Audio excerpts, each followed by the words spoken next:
स्वागत है आप सभी लोगों का मेरे चैनल साइंस टू टेक्नोलॉजी में। मैं अनुपम विपुल आप सभी लोगों का स्वागत करता हूं आज के शो कंप्यूटर वेडनेसडे में। आज हम लोग बात करेंगे रास्पबेरी पाई पिको डब्ल्यू के बारे में। तो आइए समझते हैं। तो डिटेल तो मैंने नीचे दे दिया, लेकिन अब पूरा ओवरऑल पिक्चर समझाने के लिए ये वीडियो बनाया हूँ। तो हिसाब ये समझिए कि माइक्रो कंट्रोलर जो है आज के टाइम में बहुत ज़रूरी हो चुका है। पूरी दुनिया में माइक्रो कंट्रोलर का जितना इस्तेमाल हो रहा था वो बढ़ते से बढ़ते चला जा रहा है। मतलब अब आपका स्टेबलाइजर से लेके वॉशिंग मशीन से लेके माइक्रोवेव तक में, हाँ, फ्रिज में, सब में आने लगा है और अब तो बल्ब में भी घुसा दिया जा रहा है। तो हिसाब ये समझिए कि हम लोग बहुत ज़्यादा यूज़ कर रहे हैं। तो इसका सीखना और इस्तेमाल करना हर स्टूडेंट के लिए जो ऑब्वियसली इलेक्ट्रिक से रिलेटेड है, इलेक्ट्रॉनिक्स में काम कर रहा है, उनके लिए कंपलसरी है, ऑप्शनल नहीं है। अब ये आपको आना चाहिए, नहीं तो आप फ्री के लटक जाएंगे। तो ये समझना बहुत ज़रूरी है। और इस मार्केट में आर्डिनो किंग है। आर्डिनो बहुत पहले इस फील्ड में कूदा था और बहुत मेहनत करके उन्होंने एक पूरा इकोसिस्टम बनाया जिसके बेसिस पे सारे स्टूडेंट्स करने लगे। और जब स्टूडेंट्स करते हैं तो जब स्टूडेंट प्रोफेशनल बनते हैं तो वही प्रोडक्ट्स लेते हैं। तो एक सेल्फ फुलफिलिंग प्रोफेसी जैसा वो पूरा एकदम बन गया दादाजी। और फिर समझिए रास्पबेरी पाई भी इसी तरह से आया था मार्केट में, और उन्होंने सिंगल बोर्ड कंप्यूटर पर मेहनत किया और सिंगल बोर्ड कंप्यूटर के राजा वो बन गए। अब यहाँ पे ये समझिए कि माइक्रो कंट्रोलर का मार्केट जो है, काफ़ी सारी कंपनी ने कोशिश किया कि आर्डिनो जैसा कुछ बनाए, लेकिन एक भी उसके आसपास नहीं टिक पहुंच पाया। मतलब आर्डिनो का जितना स्केल है उसके इर्द गिर्द तक भी कोई नहीं पहुंच रहा है। तो हिसाब यही समझिए, माइक्रो कंट्रोलर का ज़रूरत बहुत ज़्यादा है और सबके लिए सीखना ज़रूरी है, लेकिन कंपटीशन बहुत कम है। तो अब बात करते हैं रास्पबेरी पाई पिको है क्या। तो ये लॉन्च किया गया था जनवरी 2021 में। मतलब कि थोड़ा देर से ही अवेलेबल हुआ, और ये मतलब पीक चिप शॉर्टेज पे किया जा रहा था। लेकिन थैंकफुली इनके लिए ये बहुत अच्छा काम किया, क्योंकि जितना चिप शॉर्टेज हो रहे थे वो सारे उस चीज़ों पे हो रहे थे जो ऑलरेडी बन चुका है। ये कि नया था तो स्कैल्पर्स इस पे उतना हाथ पैर नहीं मार रहे थे, क्योंकि ऑब्वियसली उनको पता ही नहीं ये बिकेगा कि नहीं। कि मान लो आप खरीद लो और पता चला जो एक दो लोग खरीद भी लिए और वो बोल रहे हैं यार उतना अच्छा नहीं है, तो आप लटक जाएंगे। तो ये पिक चिप शॉर्टेज पे लॉन्च होने के बावजूद भी एक अच्छा खासा बिक गया। और ये बहुत अच्छा स्टार्टर माइक्रो कंट्रोलर, क्या इससे ज़्यादा पावर का माइक्रो कंट्रोलर चाहिए अगर आप कुछ अति बम बम बनाना चाहते हैं? एकदम सही है। लेकिन क्या इससे आप microwave, washing machine, fridge, stabiliser ये सब बना सकते हैं? आराम से बना सकते हैं। गाड़ी खोलने के लिए बहुत अच्छा है। और इसको टारगेट किया गया था बिगिनर्स और हॉबीइस्ट पे। बिगिनर्स का मतलब कि जो अभी सीखना चाह रहे हैं, क्योंकि इसमें माइक्रो पाइथन का इस्तेमाल किया गया है। मतलब कि इसमें कोड डालना और निकालना बहुत आसान कर दिया गया है। क्योंकि अगर आप आर्डिनो को देखें, आर्डिनो का जो पूरा स्ट्रक्चर है वो उनका खुद का कोडिंग सिस्टम है। वो थोड़ा मतलब ट्रेडिशनल प्रोग्रामिंग जैसा है। वो ठीक है, अच्छी बात है। जो लोग ट्रेडिशनल प्रोग्रामर है वो तो बोलेंगे हमको चुपचाप से वही दो। लेकिन एक होता है ना, नए लोग के लिए वो बहुत बड़ा फजीयत। मतलब आर्डिनो का सारे ट्यूटोरियल्स में सबसे बड़ा समस्या ये होता है, आधा से ज़्यादा मान के चल रहा है कि आपको पूरा प्रोग्रामिंग आता है तब जाके आप इसमें कूद रहे हो। लेकिन भैया जब स्टार्टर है तो कैसे काम करेगा? तो माइक्रो पाइथन पे कूदना उनके लिए फायदेमंद है कि हॉबीइस्ट और बिगिनर्स को बहुत अच्छे से बुला लेता है कि भैया आप घुस जाओ। और कम्युनिटी यहाँ पे ये समझना बहुत ज़रूरी है। प्रोडक्ट बनाना बहुत आसान होता है, लेकिन उसके पीछे कम्युनिटी बन जाए ये मुश्किल बात होती है। रास्पबेरी पाई कम्युनिटी बनाने में माहिर हो चुका है और उनकी बहुत बड़ी कम्युनिटी है। कम्युनिटी क्यों चाहिए? क्योंकि अगर आप कोई चीज़ ओपन सोर्स बनाते हो उसका कोई मतलब नहीं है अगर उसमें कोई काम नहीं कर रहा है। ओपन सोर्स तभी सक्सेसफुल होता है जब उस पे कम्युनिटी हो। और जब ये माइक्रो कंट्रोलर रिलीज़ किया उसमें 10,000 प्रॉब्लम होगा जब भी आप निकालोगे। उसमें लाइब्रेरी नहीं काम कर रही होगी, ये इशू आ रहा होगा, वो इशू आ रहा होगा, और आप कितना भी टेस्टिंग कर लो, रियल वर्ल्ड जितना आप टेस्टिंग नहीं कर सकते। लेकिन जब कम्युनिटी अच्छी होती है तो कम्युनिटी ही आपका टेस्टिंग करके आधा से ज़्यादा बग फिक्सिंग कर देती है। आपको जो हिडन एरर है वो बता देती है, आपका रन टाइम लाइब्रेरी में क्या दिक्कत हो रहा है वो बता देती है। बहुत सारा चीज़ आपको ऑलमोस्ट प्लेट में रख के दिया, सर आपका ये गड़बड़ है, ये ठीक कर दीजिए। मतलब ये बहुत फ़ायदेमंद होता है और ये इनके लिए बहुत बड़ा मोमेंटम बना दिया। नहीं तो इस तरह से कई सारी कंपनी ट्राई की थी कि हम ये माइक्रो कंट्रोलर उतारेंगे, वो उतारेंगे, सब फुस हो जाती है। लेकिन इनके पास कम्युनिटी है, कम्युनिटी उसको ठेल के सक्सेसफुल करा दी। और इन्होंने रिस्क भी बहुत बड़ा लिया था कि अपना इन हाउस प्रोसेसर बनाया था। RP2020 ये उनका खुद का इन हाउस डिज़ाइन है। और आपको ये समझना पड़ेगा, ये बड़ी बात, बहुत बड़ी बात नहीं है। बहुत कंपनी लेती है कि आर्म से कोर उठाती है और अपना माइक्रो, जैसे आपका एक्सोनोस हो जाए या एप्पल का M1 हो जाए, तो ये सब उठाया जाता है, मतलब आम से ही उठाते, लेकिन अपना तो बनाते ना। तो ये उन्होंने अपना बनाया था।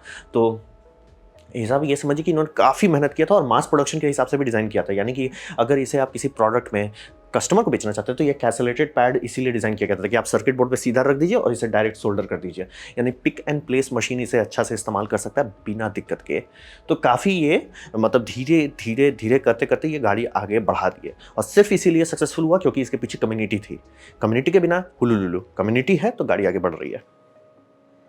तो अब बात करते हैं इसका जो अपग्रेड उतारा गया है, रास्पबेरी पाई पिको डब्ल्यू उतारा गया है।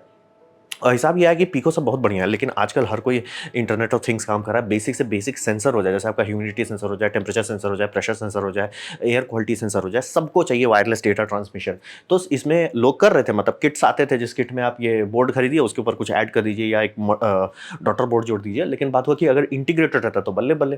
तो यही 2.4 गीगाहर्ट्ज़ 802.11n प्रोटोकॉल का इस्तेमाल करके ये इन्होंने इसमें डायरेक्ट एक समझ लीजिए एक छोटा सा वायरलेस चिप का प्रोटोकॉल ऐड कर दिया। एंटीना इसी बोर्ड में लगा हुआ है, मतलब आपको कुछ एक्स्ट्रा बाहर से नहीं जोड़ना है, ये सीधे सीधे काम करेगा 2.4 गीगाहर्ट्ज़ पे।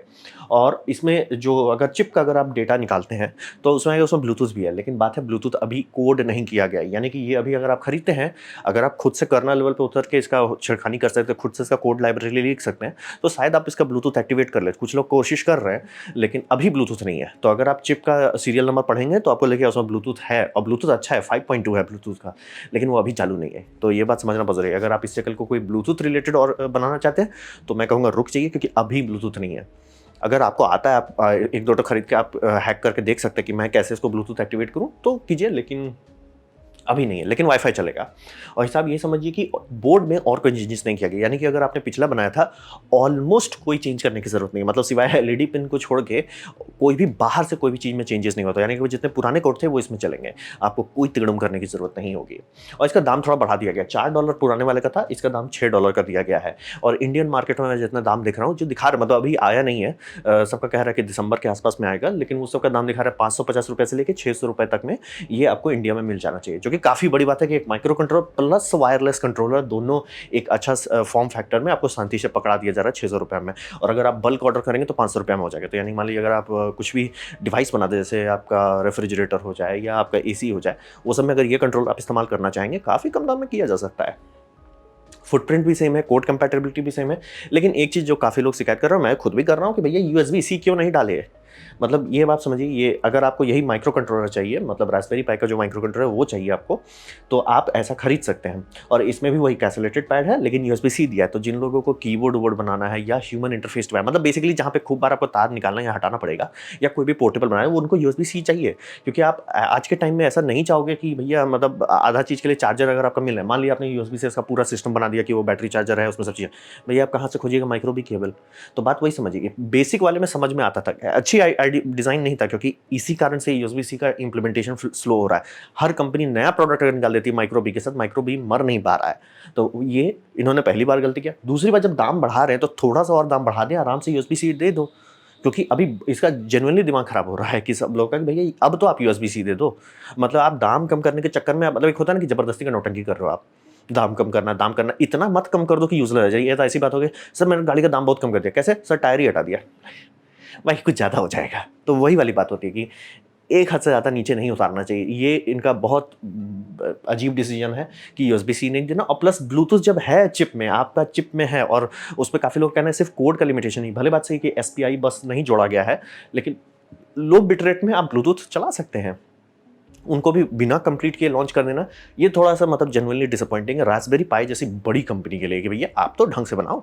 और USB-C जेन्युइनली देना चाहिए, क्योंकि उसी कारण से ई वेस्ट खत्म नहीं हो रहा है, क्योंकि कोई ना कोई प्रोडक्ट निकलते रहता है जिसमें माइक्रो भी रहता है, और घूम फिर के USB-C का दाम भागते रहता है उसी चक्कर से। तो ये जेन्युइनली एक टट्टी डिसीजन इन्होंने लिया कि मतलब अब आप दाम बढ़ा रहे हो, यहाँ पे आप $6 की जगह $7 भी कर देते, लोग खरीदते अगर आप उसमें USB-C देते, तो मुंह बंद करके खरीदते हैं। तो बात करते हैं इससे फ़र्क क्या पड़ रहा है मार्केट में। मार्केट में फ़र्क पड़ रहा है, कंपटीशन बढ़ रहा है। तो हिसाब यही समझिए कि मैं एक चीज़ बार बार बता दे रहा हूँ, कोई भी चीज़ बनाना आप चाहे खुद भी कंपनी खोल के बना सकते हैं, खुद भी चाहें तो आप चाइना से मास प्रोडक्शन करा सकते हैं, मार्केट में बेच सकते हैं। वो आसान काम है, मुश्किल काम है उसको सपोर्ट करना, कि लोग उससे टूल्स बनाएं, लोग उससे प्रोडक्ट्स बनाएं, लोग उससे यूज़ करें, स्कूल्स में करें, प्रोग्रामिंग कॉलेजेस में करें, वो सब करना मुश्किल होता है। और जितने ज़्यादा कंपटीशन आए हैं रास्पबेरी पाई के अगेंस्ट में और आर्डिनो के अगेंस्ट में, ऑलमोस्ट सब मार्केट पेनिट्रेशन में फेल हो गया। आप सोच लीजिए रास्पबेरी पाई के अगेंस्ट आसूस उतरा था, जो रॉग मोबाइल फ़ोन बनाते हैं और मदरबोर्ड बनाते हैं, वो नहीं टिक पाए उनके सामने। तो ये समझना बहुत ज़रूरी है। बना लेना बच्चों को खेलने का चीज़ है, उसका कम्युनिटी बना पाना उसका बैंड है, और उस मामले में पाई और आर्डिनो सबसे आगे चल रहा है। तो हिसाब में वही समझिए कि पाई जो है ट्राई भी कर पा रहा है माइक्रो कंट्रोलर में घुसना, सिर्फ एक कारण से कि उनका कम्युनिटी बहुत बड़ा है। और अब इससे सबसे बड़ा फ़र्क पड़ेगा ESP32 में। ESP32 हर मामले में इससे ज़्यादा पावरफुल है, जो मैं आपके बारे में बात कर रहा हूँ। लेकिन बात है ESP32 थोड़ा प्रोफेशनल ग्रेड इक्विपमेंट जैसा इसका डॉक्यूमेंटेशन है। मतलब कि आपको पता होना चाहिए आप क्या कर रहे हो, तभी इस पे आप काम कर सकते हो। और मतलब यही मैं कम्युनिटी की बात कर रहा हूँ। कम्युनिटी में बहुत सारे जगह पे आप जाएँगे, जैसे लिनक्स की कम्युनिटी सबसे गंदी मानी जाती है इस मामले में, क्योंकि उसमें आप कोई भी प्रॉब्लम पूछिएगा, आधा लोग बोलेंगे तुमको पता क्यों नहीं है? इसलिए भाई मुझे नहीं पता है, मैं सब चीज़ जान के नहीं पैदा हुआ हूँ इस दुनिया में। तो ESP के साथ भी वही होता है कि इसका जितने डॉक्यूमेंटेशन लिखे गए हैं, वो चाइल्ड फ्रेंडली नहीं लिखा गया कि भैया आप गाड़ी स्टार्ट करो तो कैसे करोगे। ये होता है कि मतलब ब्रूट फोर्स कीजिए, कोड कॉपी कर करके कीजिए, मतलब होता है ना स्टेप बाय स्टेप। ABCD नहीं है उनके पास, डिक्शनरी भरी पड़ी है। भैया ABCD तो सिखाओ। तो हिसाब वही रहता है कि ESP पे सबसे ज़्यादा असर पड़ेगा। ये अभी भी पावरफुल है और जो लोग इस पे करते करते सीख चुके हैं ऑब्वियसली इसी को यूज़ करेंगे। लेकिन इसके लिए एक बहुत अच्छा अल्टरनेटिव आ गया है कि भैया जिनको है कि मतलब एक बुक पढ़ के देखना चाहते हैं, समझना चाहते हैं या स्कूल में दिखाना चाहते हैं, उन सब के लिए इससे बढ़िया कुछ नहीं है। और कंपटीशन सबके लिए बढ़िया है, क्योंकि डॉक्यूमेंटेशन के मामले में बहुत सारी कंपनी बहुत ज़्यादा नौटंकी करती है कि डॉक्यूमेंटेशन ढंग से बनाती नहीं। ये लोग जेन्युइनली बना रहे हैं ढंग से। तो बात करेंगे भविष्य में क्या होने वाला है। तो हिसाब ये समझिए कि जितना ज़्यादा कंपटीशन है उतना बल्ले बल्ले पब्लिक के लिए, ये सब के लिए बहुत अच्छी बात है। और जितने समझदार लोग होंगे उतना वाइज पब्लिक होगी। अभी सबसे बड़ा प्रॉब्लम है कि एप्पल के जितने यूज़र्स हैं वो सब महागधे हैं, मतलब जेन्युइनली गधे हैं। इतने गधे हैं कि एप्पल मुंह खोल के बोल देता है कि हम आपको मतलब लैपटॉप रिपेयर करने नहीं देते हैं, क्योंकि अगर लैपटॉप रिपेयर कर दिया जाएगा तो वो विंडोज़ का लैपटॉप बन जाएगा। ये एक्चुअल कोर्ट में कहा जाता है और लोग मान लेते हैं। जो कहते हैं ना शीप पीपल, वो है रियल वर्ल्ड में है। मतलब कुछ लोग हैं जो इतना समझदार, इतना ज़्यादा मूर्ख ना बनाओ, लेकिन surprisingly large amount of people उस तरह के हैं जो कि मतलब कुछ भी कंपनी कह देती है वो मान लेते हैं। जैसे कंपनी कहती है कि हम आपको रिपेयर करने दें क्योंकि बूम हो जाएगा। जैसे कि मेरे फैमिली में जब हम लोग गाड़ी करते थे तो मेरे पापा को मूर्ख बना रहे थे कि सर अगर ये नहीं लगा स्टैटिक लगेगा गाड़ी बूम हो जाएगा। मतलब गाड़ी बनाने वाले ने बनाया था कि बिना सीट कवर के भी गाड़ी अगर वो बेच रहे हैं तो बाय लॉ उनको डिज़ाइन करना है कि भैया वो चले। ये नहीं होता कि स्टैटिक से गाड़ी बूम हो जाती है। मतलब कुछ भी करके, तो वही वाली बात रहती है कि जैसे इस तरह का माइक्रो कंट्रोलर अगर मान लीजिए सबके नज़र से हटने लगा, सिर्फ कॉलेज और यूनिवर्सिटी के लेवल के स्टूडेंट छू रहे हैं इसको, या जो प्रोफेशनल्स है वो छू रहे हैं, तो बात है कि वो आपको कुछ भी बोलेंगे आपको मानना पड़ेगा। आपको तो मतलब मूर्ख बन जाइएगा। तो नॉलेजेबल पीपल होना ज़रूरी है। अगर आप इसमें एक एक्सपर्ट भी नहीं हो, लेकिन आपको कोई मूर्ख बनाएगा, बोलेगा अरे सर जी नीचे आ जाओ, ये क्या बोल रहे हो कि भैया इसमें तो लिथियम आयन बैटरी चार्जर है, बहुत बड़ी बात है, साढ़े 350 में तो आता है वो चार्जर, वो भी मेरे छोटे होम टाउन में मिल जा रहा है 350 में। आप क्या नौटंकी कर रहे हो? तो बल्क ऑर्डर किए होगे तो 50 में मिल रहा है। समझ रहे हैं? मतलब एक रियल वर्ल्ड आपका अंडरस्टैंडिंग हो, ताकि जो आसपास की टेक्नोलॉजी वो मैजिक ना लगे। जैसे कि अगर बार बार आपका स्टेबलाइजर उड़ रहा है और मान ली वोल्टेज वगैरह, जैसे मैं एक फ्रेंड की वेडिंग में था तो वहाँ होता रहता था, वो बोल रहे थे बार बार वो खराब हो रहा है, बोल रहे चिप बदल रहा है। बोला वैसा तो कुछ होगा नहीं। तो मैंने देखा तो बात था कि वो लोग रिले को बदल रहे थे, लेकिन चूंकि जिनको पता था उतना नहीं पता था, तो वो पूरा बोर्डे बार बार बदल रहे थे। सिर्फ रिले बदल रहे, रिले 50 रुपये में बदल जाती है या 100 रुपये में, और आराम से आपका बोर्ड बच जाता है। वो 1500 रुपये का बोर्ड का रिपेयर करवा रहे थे क्योंकि पता नहीं था। तो यही वाली बात होती है कि लोगों को जितनी समझ होगी उतने वाइज होंगे, मूर्ख बनना उनका कम होगा। और जब कंपनी आपको बुड़बक बनाने जाएगी, कहा सर कहाँ घुसे आ रहे हो आप, बुड़बक हमें बनाने आ रहे हो, तो ये बहुत बड़ी बात है। और डॉक्यूमेंटेशन टेक्नोलॉजी की बनाना बहुत ज़रूरी है, और ये आपको पर्सनल लाइफ में बहुत मायने रखेगा। कि जैसे मान लिया आपने गिटहब पे कुछ बनाया, लेकिन डॉक्यूमेंटेशन टट्टी रखी है, वो नहीं चलेगा। तो ये समझना बहुत ज़रूरी है हर स्टूडेंट्स के लिए। हर जिनको भी कोड आईटी इलेक्ट्रॉनिक्स से रिलेटेड है, डॉक्यूमेंटेशन बहुत ज़रूरी है। और जितने ज़्यादा स्टूडेंट रियल वर्ल्ड एक्सपीरियंस कर रखेंगे उतना बल्ले बल्ले होगा। जैसे कि आप मान लीजिए इंजीनियरिंग का किताब से पढ़ के एग्जाम में पास आके आपको कुछ जॉब नहीं मिलने वाली, लेकिन आप वहीं जाकर बोले कि ये मैंने रास्पबेरी पाई से वीडियो आउटपुट निकाल दिया। आधे लोग कैसे कर दिया जी? ऑब्वियसली फुल एचडी नहीं निकलने वाला, मत ट्राई कीजिए। लेकिन वीजीए या मान लीजिए आप क्लॉक कंट्रोलर बनाएं, वो सब तो कर सकते हैं। बहुत सारे किट मिलते हैं, ये बहुत अच्छा है। और बच्चों को लड़कों को अगर पकड़ा दिया जाए, सब 11-12 से बहुत पहले की बात कर रहा हूँ, अराउंड कहिए 11-12 साल की उम्र में पकड़ा दिया जाए, बहुत है खतरनाक चीज़ वो कर पाएंगे। तो ये हमारे लिए बहुत अच्छी बात है कि इस तरह के टूल्स आ रहे हैं मार्केट में। क्योंकि स्मार्ट कंट्रोलर आपको कैसे बुड़बक बना रहा है ये आप जानोगे कैसे, जब तक आपको पता नहीं कि स्मार्ट कंट्रोलर बनता कैसे है। तो इसीलिए ये समझना बेहद ज़रूरी है कि जिस तरह के नॉलेज टूल्स पब्लिक को जितने ज़्यादा अवेलेबल होंगे उतना भला होगा हमारा सबका, आपका भी मेरा भी। तो ये था मेरा प्रेजेंटेशन रास्पबेरी पाई डब्ल्यू के बारे में, और उससे फ़र्क क्या पड़ेगा ग्रैंड टोटल में। उम्मीद करता हूँ कि आपको अच्छा लगा, कुछ सीखने मिला, कुछ समझ में आओ। अगर ऐसा है लाइक कर दे, दोस्तों शेयर कर दे, उससे मेरा काफ़ी भला होगा। नहीं अच्छा लगा, नहीं पसंद आया, कोई बात नहीं, आप डिसलाइक दबा सकते हैं। मैं कहूँगा डिसलाइक 2 बार दबाएं, उससे मुझे पता चलेगा कितना नापसंद हुआ है। मैं आपसे कहूँगा कि कमेंट लिखें, मैं हर कमेंट को पढ़ने की कोशिश करता हूँ। आपसे कहूँगा सब्सक्राइब कीजिए, बेल दबाइए अगर आप फ्री हैं तो। आपने वीडियो देखा, जान के मुझे बहुत खुशी हुई। धन्यवाद।